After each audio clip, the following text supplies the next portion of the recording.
come in on an essential aspect, and I'll start with Mr. Krishna Kumar.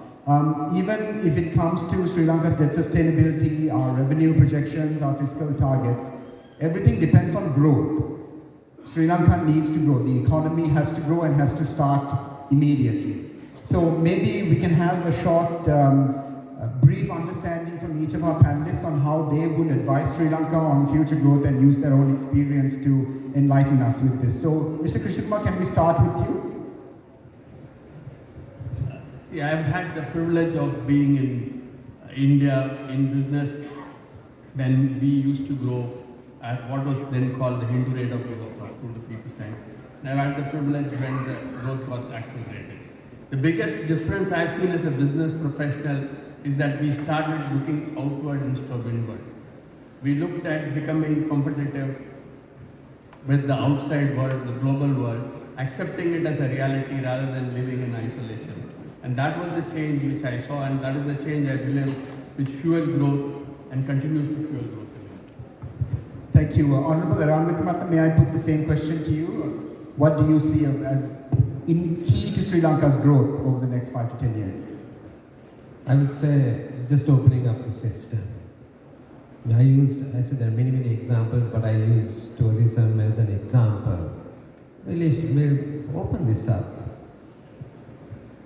People, 100 countries, they could come in without visas. What's the problem? I think it's a mindset issue. I'm arguing the case strongly.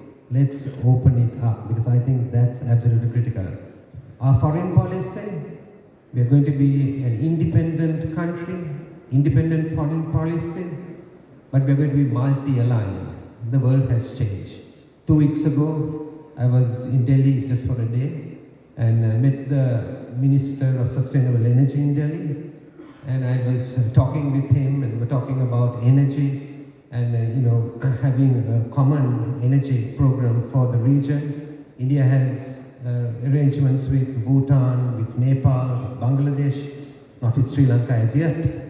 And I just told him, I said, there's a big small problem in negotiations. We are all small. We've been small, I said, for 2,000 years. We continue to be. And I said, when I went to school, I was always worried about the US and Europe. They were the big ones. Now it is India and China. And so I smilingly told him that, we need to have a multilateral arrangement. And then he smiled because I was saying big, small. I said, when I was going to school, you were aligned to the USSR. We were more pro-West. But today I said we are both on the same side. So we need to come to this arrangement. He smiled, he understood. He said, yes, I really clearly hear you. So I said, when we are doing this arrangement, we'll look at a multilateral arrangement. My point is this, Sri Lanka's foreign policy, one major pillar is going to be the economy. The economy is going to be a major pillar in our foreign policy. 75% of all foreign policy appointments will be professionals. This JB has taken this decision. There will be only a few people who will be appointed outside that. And we will make sure that our embassies are open to push our economic cause, economic diplomacy. So we're going in one direction. Open policies, opening our borders. I like what was said today. The FTA is an opportunity which has been underexploited that Sri Lanka can use, particularly to help our relationship with India, and then look at India as a market. What we can manufacture here, we will manufacture. What can't be manufactured here, can be manufactured in India. We'll open the doors that our businessmen could actually do that, because there are lots of competitive reasons why we should do that. I think the biggest barrier I see is really a mindset barrier. If we open our mind, I think the economic problem can be solved. But we have to make the shift in our minds that it's a multi-alignment, investors are invited from any country in our policy. They can come from anywhere, but we have to go where the markets are. And the demand is clearly in South Asia, the biggest subcontinent in the world, the fastest growing subcontinent in the world. And if we clearly understand this, I think the SJB is going in the right direction. Its final point I would make is this: it's finally a matter of trust. Even when you are negotiating, it's a matter of trust. And therefore, we certainly will make sure that there is trust. I was talking about foreign policy. No relative will be appointed to any of these diplomatic positions. Sajid Premadasa has set the example, and we will make sure that we will not be doing that. I think these are the things that we need to correct in our country. The economy will correct itself. The rule of law will prevail. It doesn't matter who it is, the rule of law will prevail. Everybody will be treated equal before the law. We are going a new journey, creating a new Sri Lanka. And the SJB is a new political party, and we are very conscious of the issues even Harshan referred to on corruption. We will make sure that it will be minimized, and that we will uphold the independence of the judiciary. And I'm shocked at some of the things that have happened recently. We clearly believe in the philosophy that the executive, the legislator, and the judiciary are independent from each other. Thank you, sir. So I want to join in to answer this question. You inquired as to how we are going to grow. First and foremost, what is the most important requirement to grow? We believe that private enterprise is the engine, the dynamo that drives it. That's the first point. So having identified and defined that, we have to look at obstacles to growth. So what are the obstacles? Lack of a favorable economic environment to grow. So we have to make sure that an environment that encourages growth, a propitious environment, macroeconomic stability, and also that we have the requisite skill set that would provide the necessary human resources for the incoming investors. That's also very important. So we will have to have mass scale changes in our education system, and we will make those changes to ensure that the Sri Lankan education system caters to the international labour market needs, and that our curricula and syllabi are designed according to the supply and demand aspects of the international labour market. We need to encourage the ease with which business can be done. So all aspects of the ease of doing business indices, we have to be at the highest level. And basically, we have to improve on our FDI. Look, foreign investors are not going to come to Sri Lanka just because they feel sorry for our country. They will decide, why should we choose Sri Lanka over and above India, Vietnam, Cambodia, Indonesia, Malaysia, Singapore? So we have to make sure that those factors which will swing the opinion of the practitioners of foreign direct investment, that they will come to Sri Lanka. So we have to make sure that we create the requisite environment to do so. We should provide incentives for exporters. We should provide incentives to the manufacturing industry, the tourism sector. The agricultural sector has to be more modernized. We have to have, since a large portion of our workforce is engaged in agriculture, a greater contribution of agriculture to GDP. But that's not happening. We have to make agriculture more efficient. Make sure that there is bang per buck. So, growth can be attained through a government that facilitates growth. A government that creates the requisite conditions for growth. Let me just give you one example of the type of imbalanced growth that we have in our country. Do you know, contribution of Western province to GDP is 42%. So one province provides a 42% contribution to GDP. So the other 8 provinces has to share the 58. So we have the northern province less than 5%, eastern province less than 5%, central close to 10, northwest close to 10, so on and so forth. So when we talk of growth, we have to make sure that there is a geographical balance in growth. So let me get an example from the 200 garment factory program, which was initiated by my late father. Now, coming back to today's situation, this instrument of tax incentives and tax exemptions have today become a dirty word in Sri Lanka's economic vocabulary. In actual fact, tax incentives is an important policy tool, is an important policy instrument to encourage investors.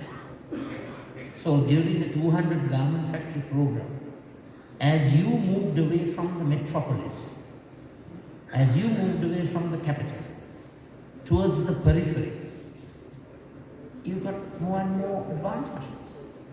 This is very much similar to the enterprise zone policy followed by Margaret Thatcher when she took over the government in the UK from Prime Minister Callaghan, when Britain was known as the poor man of Europe. So through the enterprise zone policy, as you moved away from London, businesses who were willing to set up shop.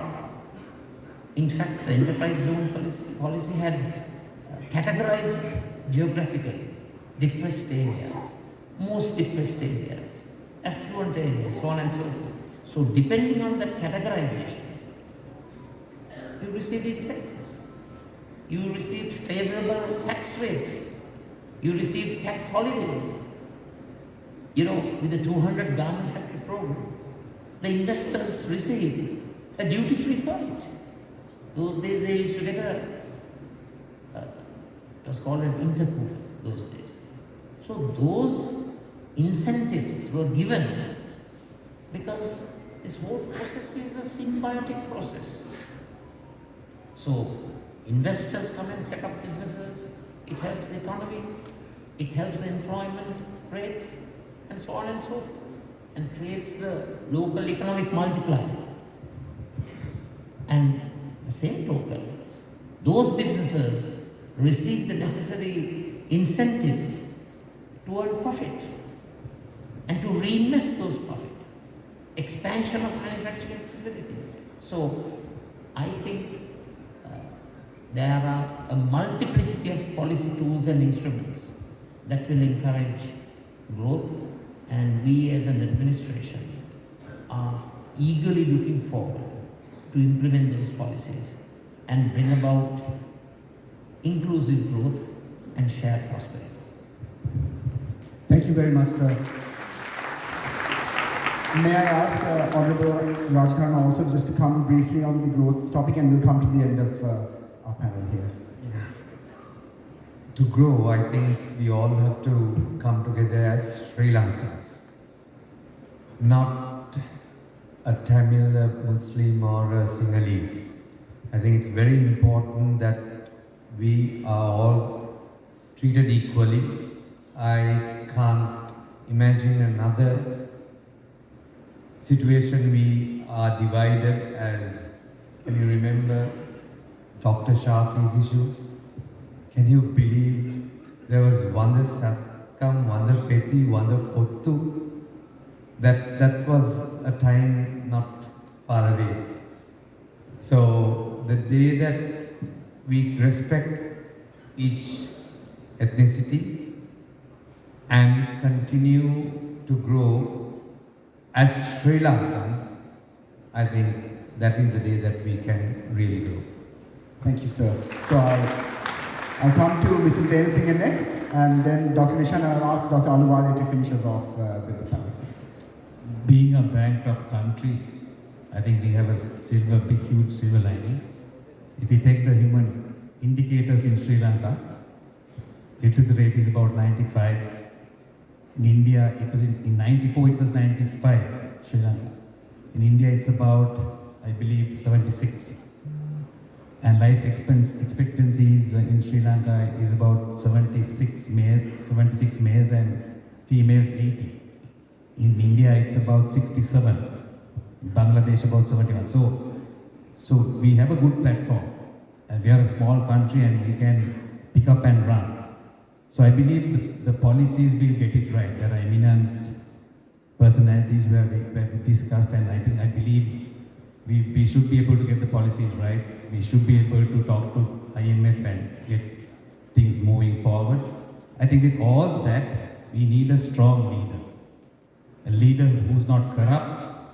I have first-hand experience being in a ministry. If you're straightforward, if you're not corrupt, our officials are very efficient and they follow you. But if you're corrupt, they also become corrupt.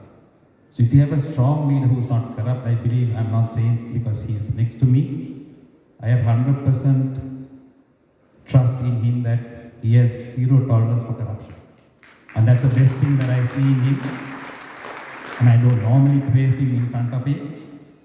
But with that leadership, if we have 15 to 20 efficient, we have to be efficient also.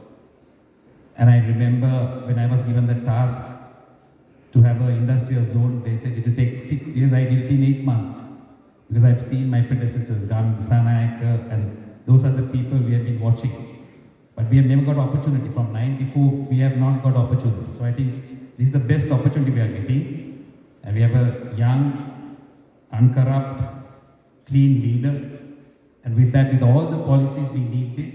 An efficient set of a cabinet, I think we can pull it through within about 5 years. I think we might give a good fight to India as well. Thank you very much, sir. Dr. Nishan, over to you. Thank you, Kusum. Because the Professionals Association invited me as an independent economist to this panel, I'll give you an economist answer. When we talk about growth, economists always look at three things. They look at capital, labor, and technology, and how you mix those three things up. So technology really is part of how you mix capital and labor to get more out of it than you would without technology. So growth in technology is very important, but I'll come to that. So the first thing with capital is that Sri Lanka's government is in a debt crisis. It is borrowing most of your savings, and if we are trying to bring more capital, we've got to figure out ways to bring external foreign investment in, because we are short of it here. Our savings are just not enough, and we've been short of foreign investment for a long time, even while we're giving tax concessions. So what we are missing, I think, and often said in the literature, is that foreign investment is not just looking for tax breaks, they're looking for governments that they can trust, that are consistent in their policies, that maintain rule of law, that maintain a level playing field, so that they know that once they invest in a business, another guy is not going to come and do the same business with a different set of tax obligations. So these things are very important to build the kind of confidence, enforceability of contracts. These are the things where Sri Lanka is struggling to improve, to bring investment, and getting investment in is one of the things we have to do to improve capital. Second, On labor, it's fascinating how Sri Lanka's been going on this path of encouraging Sri Lankans to go abroad and send remittances. A very short-term view. Because if you don't bring back labor, then you are going to have a problem for growth. So Sri Lanka has to move into a model, not where we kind of, think that we are completely hopeless and send people out of the country and hope they will send charity back, but to actually keep people in the country and put them into employment in productive ways that grow the country, especially since we're going through a demographic transition. We really need to find ways to bring our labor back and bring Sri Lankans to work. Technology means, there are two ways you get it: as dispersion from other countries and from the neighborhood, you can get it. You can also invest a lot more of your labor in R&D to improve the technology by which you work. Agriculture is a classic area where, unlike most East Asian countries that grew, our agriculture has not been through a productivity transformation. So you have 25% of the labor force roughly producing less than 8% of GDP. That never works for growth. So agriculture has to go through a productivity transformation that may be putting the right kind of R&D to work, like others have done, and it's possible. I'll end by saying this. When we say technology, it's not just digitization or AI, and we mustn't get too taken away. It's sometimes hard science, it's solutions to problems, but it's also the technology of government. Government has a critical role to play, because it is government that finally creates the environment that's enabling. I think the leader of the opposition said it. So the first thing is government must take away obstacles. We found that when you want to be a small-time exporter, you've got to go to 10 different places, an arduous process that takes a very long time just to be registered as an exporter. That makes no sense. Government not only takes away obstacles, but they must create a positively enabling environment. That's a critical function of government. Kusum, in Sri Lanka, there's a WTO trade facilitation sort of benchmarks. And in 2017, Sri Lanka had completed of these benchmarks 29%. By 2023, we were at 31.5%, so a 2.5 percentage point improvement. The least developed countries in the world, the least, under $1,000 per capita, had 27.8 done in 2017, so similar to Sri Lanka. They went to 41.4 on average by 2023, so they had a 13.5% increase. The developing countries, still poorer than Sri Lanka, so under 2000, went from 59.7, so they were already far ahead, to 79.7, at 20%. So all the other countries and governments are creating more enabling environments for their exporters and their businesses, but Sri Lanka is failing to do so. So creating an enabling environment is the technology of government, right? And of course, providing the kind of public goods and infrastructure. And by infrastructure, I don't mean just building roads, it's public transport. Doing the things that reduce the cost of people doing business and producing, so that capital, labor can come together with better technology in research, science, and other methods, but also better technology of government. Which is why I think we care about elections.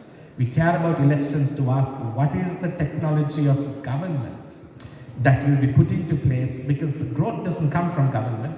It's not fiscal stimulus, it's not monetary stimulus that creates growth. Those are the short-term measures to tide over business cycles. They're not growth creators. Growth comes from people, from human beings, who must be allowed and given the environment to get to work, and that is the job of government. Thank you. Thank you very much, Dr. Nishan. Dr. Alwai, we'll close with you. Thank you. This is an awesome responsibility.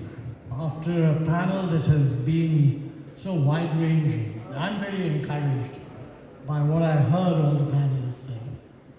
I mean, I have no doubt that if the new government, when it's in place, pushes for a higher growth, which is being currently talked about, a growth that is inclusive, a growth that is sustainable, a growth that's private sector led, a growth that actually is based on a lot of improvement in human development and human capital, which is actually going to be critical, and also combined with efforts to improve rule of law, corruption, trust in government. I mean, that's fantastic. And it's going to be difficult to do, but you know what would be good is whoever is running the government, if this is the broad idea, it would be a good idea to have an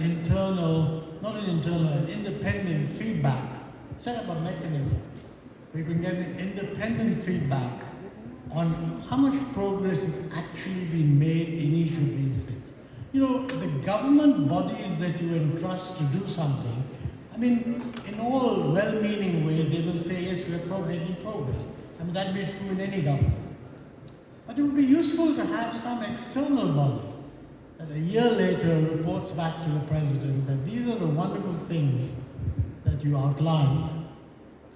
And our assessment is, this is the progress we've made. You can be sure that it won't be 100% in each, but you know, if a significant amount of progress is made in each of these areas, I have no doubt that we will see a very good outcome for Sri Lanka.